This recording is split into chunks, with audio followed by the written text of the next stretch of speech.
Subscribe, like and share Cosmo Academia. India के western घाट में चालकुड़ी नदी बहती है। यह वाइब्रेंट इकोसिस्टम यूनिक स्पीशीज का घर है। इनमें से एक है ब्लैक कॉलर येलो कैटफिश। यह स्ट्राइकिंग फिश, जिसको साइंटिफिकली कहते हैं, इजीली आइडेंटिफाइड है। इसका ग्रीनिश ब्राउन मॉटल्ड पैटर्न होता है। इसके यूनिक अपीयरेंस में चार चांद लगाता है इसके गले पर एक डिस्टिंक्ट ब्लैक बैंड, बिल्कुल एक लिविंग ज्यूल की तरह। यह कैटफिश चालकुड़ी के फास्ट फ्लोइंग ऑक्सीजन रिच पानी को पसंद करती है। यह इस ट्रॉपिकल पैराडाइज के रॉकी क्लियर स्ट्रेचेस में थ्राइव करती है। यह स्पीसीज सिर्फ एक ब्यूटीफुल इनहेबिटेंट नहीं है, यह नदी के इकोलॉजी में एक वाइटल रोल निभाती है। ब्लैक कॉलर येलो कैटफिश एक इंडिकेटर स्पीसीज है। इसका होना पूरे रिवर सिस्टम के हेल्थ के बारे में बहुत कुछ बताता है। Subscribe, like and share Cosmo academia.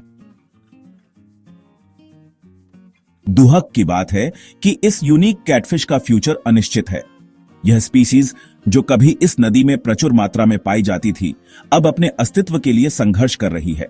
दुनिया की कई नदियों की तरह चालकुड़ी नदी पर भी खतरा मंडरा रहा है। यह नदी जो कभी जीवन का स्रोत थी, अब कई समस्याओं का सामना कर रही है। ह्यूमन एक्टिविटीज इस वंस प्रिस्टीन एनवायरनमेंट पर साया कर रहे हैं। नदी के किनारे हो रही गतिविधियां इस फ्रैजिल इकोसिस्टम को नुकसान पहुंचा रही हैं। डिफॉरेस्टेशन एक बढ़ती हुई चिंता सॉइल इरोजन का कारण बनता है। पेड़ों की कटाई से मिट्टी का कटाव बढ़ता है, जिससे नदी की सेहत पर बुरा असर पड़ता है। यह नदी में सिल्टेशन बढ़ाता है, जिससे वाटर क्वालिटी और फ्लो प्रभावित होता है। गाद जमने से पानी की गुणवत्ता गिरती है और जल प्रवाह में बाधा आती है। इंडस्ट्रियल डिस्चार्ज और एग्रीकल्चरल रन ऑफ से होने वाला प्रदूषण इस इकोसिस्टम के डेलिकेट बैलेंस को और खराब करता है। रासायनिक कचरे और कृषि अपशिष्ट से पानी में विषैले पदार्थ घुल जाते हैं। ओवरफिशिंग इस ऑलरेडी वल्नरेबल स्पीसीज पर दबाव का एक और कारण बनता है। अत्यधिक मछली पकड़ने से इनकी संख्या में और गिरावट आ रही है। एक्वेरियम्स और फूड मार्केट्स के लिए एक्सोटिक फिश की डिमांड की वजह से वाइल्ड में इनकी संख्या और कम हो रही है। यह डिमांड इस स्पीसीज के अस्तित्व के लिए एक बड़ा खतरा है।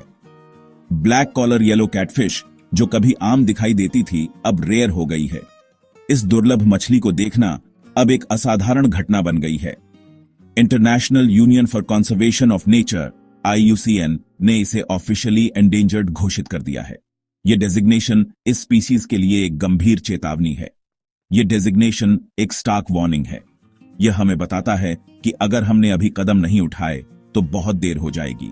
इंटरवेंशन के बिना यह यूनिक स्पीसीज हमारे प्लैनेट से हमेशा के लिए गायब हो सकती है। हमें इस नदी और इसकी मछलियों को बचाने के लिए तुरंत कार्यवाही करनी होगी। Subscribe, like and share Cosmo Academia. ऐसी एडवर्सिटी के बावजूद उम्मीद की एक किरण दिखाई देती है। Centre for Peninsular Aquatic genetic Resources CPAGR Kochi के साइंटिस्ट ने चुनौती को स्वीकार किया है। वे पेनिनसुलर इंडिया के एक्वाटिक जेनेटिक रिसोर्सेज के कंजर्वेशन के लिए समर्पित हैं। उनका मिशन एक carefully designed captive breeding programme के जरिए ब्लैक कॉलर येलो कैटफिश को बचाना।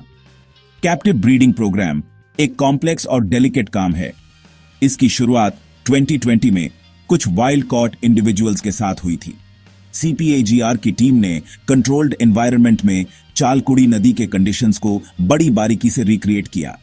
टेम्परेचर, वाटर फ्लो और सबस्ट्रेट तक का ध्यान रखा गया। गोल था एक ऐसा एनवायरनमेंट प्रोवाइड करना जो उनके नेचुरल हैबिटेट के जितना हो सके क्लोज हो। Subscribe, like and share Cosmo Academia. Section 4, breeding a brighter future. किसी भी कैप्टिव ब्रीडिंग प्रोग्राम की सक्सेस स्पीशीज के नेचुरल ब्रीडिंग साइकिल को दोहराने पर निर्भर करती है। यह सुनिश्चित करना कि फिश अपने नेचुरल एनवायरनमेंट में जैसे कंडीशंस में ब्रीड करें क्रिटिकल है। यहीं पर CPAGR टीम की एक्सपर्टीज चमकती है। उनकी ईयर्स ऑफ रिसर्च और डेडिकेशन ने उन्हें इस फील्ड में अनमैच्ड बनाया है। उन्होंने फिश को केयरफुली मॉनिटर किया, ब्रीडिंग बिहेवियर को स्टिम्युलेट करने के लिए एनवायरमेंटल पैरामीटर्स को एडजस्ट किया।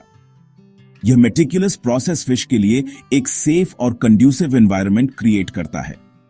टीम ने स्पॉन करने के लिए रेडिनेस के साइंस के लिए फिश को केयरफुली ऑब्जर्व किया। यह एक डेलिकेट बैलेंस है जो केवल स्किल्ड रिसर्चर्स ही अचीव कर सकते हैं। उनकी पेशेंस और डेडिकेशन रंग लाई। यह मोमेंट उनके हार्ड वर्क और परसिवरेंस का प्रूफ था। एक सिग्निफिकेंट ब्रेक थ्रू में टीम ने कैप्टिविटी में ब्लैक कॉलर येलो कैटफिश को ब्रीड कराया। यह अचीवमेंट उनके लिए एक मेजर माइलस्टोन था। टाइनी रिगलिंग फ्राई को देखकर बहुत कहुशी और उम्मीद जगी। यह छोटे फ्राई एक ब्राइटर फ्यूचर की उम्मीद का सिंबल थे। इस अचीवमेंट ने इस एंडेंजर्ड स्पीसीज को बचाने की फाइट में एक पिवटल मोमेंट मार्क किया। यह कंजर्वेशन एफर्ट्स के लिए एक नई दिशा थी। कैप्टिव ब्रेड फिश की पहली जनरेशन ने फ्यूचर के लिए होप की एक किरण दिखाई। यह एक प्रॉमिसिंग स्टेप था टुवर्ड्स प्रिजर्विंग बायोडाइवर्सिटी और ensuring ecological balance. Subscribe, like and share Cosmo Academia. Section 5 against the current. Black collar yellow catfish को कंसर्व करने का सफर अभी खत्म नहीं हुआ है। यह स्पीसीज एंडेंजर्ड है और इसे बचाने के लिए कई प्रयास किए जा रहे हैं। सीपीएजीआर की टीम को अभी भी चैलेंजेस का सामना करना पड़ रहा है। इन चैलेंजेस में हैबिटेट लॉस और पोल्यूशन शामिल हैं। कैप्टिव पॉपुलेशन में जेनेटिक डाइवर्सिटी मेंटेन करना बहुत जरूरी है। यह जेनेटिक डाइवर्सिटी स्पीसीज की अडेप्टेबिलिटी और सर्वाइवल के लिए क्रिटिकल है। यह स्पीसीज की लॉन्ग टर्म हेल्थ और रेजिलियंस को एंश्योर करता है।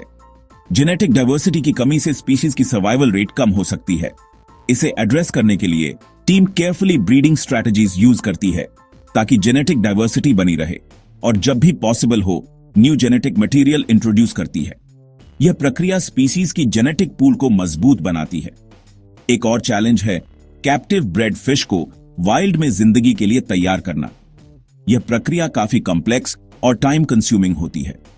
सीपीएजीआर की टीम ने एक comprehensive pre release programme develop किया है।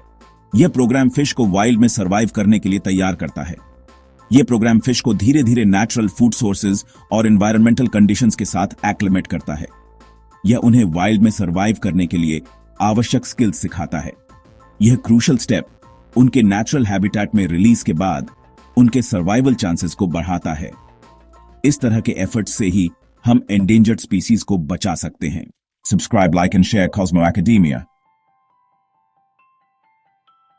Section 6 beyond the tanks. Captive breeding programme conservation puzzle का बस एक हिस्सा है। ब्लैक कॉलर येलो कैटफिश को सही मायने में सेफगार्ड करने के लिए एक मल्टी प्रोंग्ड अप्रोच जरूरी है। चालकुड़ी नदी को प्रोटेक्ट और रिस्टोर करना सबसे ज्यादा जरूरी है। इसके लिए पोल्यूशन और हैबिटेट डिग्रेडेशन के रूट कॉजेज को एड्रेस करना होगा। लोकल कम्युनिटीज में अवेयरनेस बढ़ाना भी उतना ही इंपॉर्टेंट है। लोगों को इस यूनिक स्पीशीज के महत्व और इसके सामने आने वाले खतरों के बारे में एजुकेट करना स्टीवर्डशिप की भावना को बढ़ावा देने के लिए की है। ब्लैक कॉलर येलो कैटफिश के लॉन्ग टर्म सर्वाइवल के लिए गवर्नमेंट एजेंसीज, एनजीओज और लोकल कम्युनिटीज के बीच कोलैबोरेटिव एफर्ट्स बहुत जरूरी हैं। Subscribe, like and share Cosmo Academia. Section 7 safeguarding a legacy. Black collar yellow catfish की कहानी सभी लिविंग थिंग्स के इंटरकनेक्शन की एक पावरफुल रिमाइंडर है। यह स्पीसीज जो एक्सटिंक्शन के कगार पर खड़ी है, हमारे एनवायरमेंटल चैलेंजेस का एक पोटेंट सिंबल है। इसका फेट सिर्फ साइंटिस्ट के हाथों में नहीं है, बल्कि हमारे कलेक्टिव एक्शंस में है। हम में से हर किसी का यह इंश्योर करने में रोल है कि यह रिमार्केबल स्पीसीज आने वाली जेनरेशंस के लिए चालकुड़ी नदी के पानी में तैरती रहे। कंजर्वेशन एफर्ट्स को सपोर्ट करके, अपने एनवायरमेंटल फुटप्रिंट को कम करके और रिस्पॉन्सिबल एनवायरमेंटल पॉलिसीज के लिए एडवोकेट करके हम ब्लैक कॉलर येलो कैटफिश और उसके फ्रैजाइल होम को शेयर करने वाले सभी लोगों के लिए एक बेहतर फ्यूचर लिखने में मदद कर सकते हैं। Subscribe, like and share Cosmo academia.